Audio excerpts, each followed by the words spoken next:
definitely gonna need to go back and reread some chapters of Jujutsu Kaisen.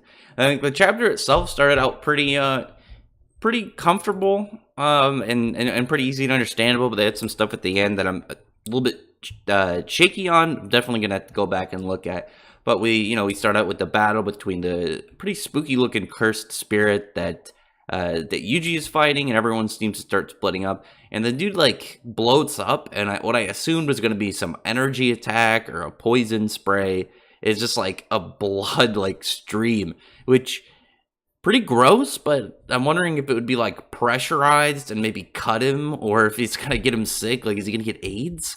But Yuji goes and starts, landing hits in. The dude grabs him, and he just pretty much double foot like stomps on him. And the cursed spirit is happy about it. He's pretty stoked about fighting someone strong, which I really like the small detail that both his mouths talk. Like he says a sentence, the other one speaks. They each are gonna have different sets of dialogue. I'm guessing maybe two different kind of like joint minds. Yeah, it's gonna be pretty weird.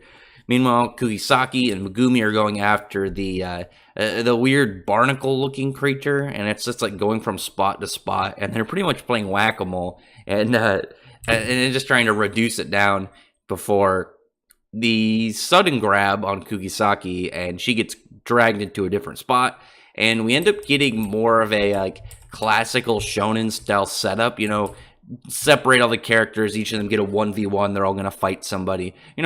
Pretty enjoyable. It's always nice to see some of the more classical style setups. Like the last arc was really good. I actually really loved that whole big battle, but it was all like group fights. And now we're gonna get back to some classical 1v1s, and each of the characters are probably gonna get a little spotlight, maybe show a new technique. That's always good. Always fun to see whenever see character growing, both in their capabilities and their own character itself. But once they kind of got separated, you see like pretty much like they're like, we need to go after Kugisaki. She's priority. We need to make sure she doesn't get just get in a bad spot, because it's not like they know who's on the other side. They just know she got pulled away. There could be 100 people over there that she's going to be outnumbered, and they need to group up for. And then when you get over there and you see she's going against some weird like merging of Charlotte, you remember the Espada from Bleach, that super homoerotic style to him, and then merged with like some Ishida Tokyo Ghoul style like bits to him. Again, pretty spooky. The dude's wearing like he's wearing like leggings and a banana hammock and a bow tie and cufflinks, and that's pretty much it.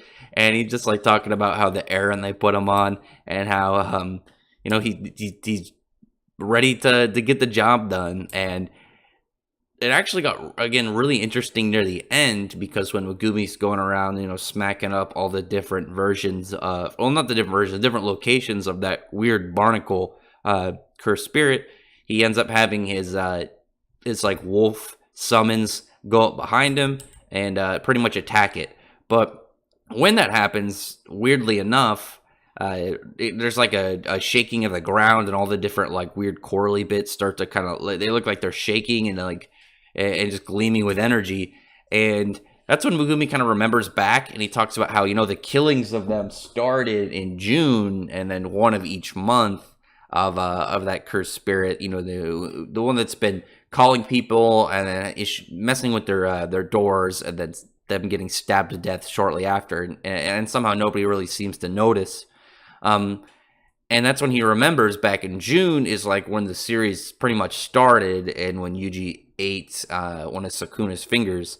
And you got this weird looking cursed spirit. He's got like multiple, what I assume are eyes, and this very slimy looking texture to him.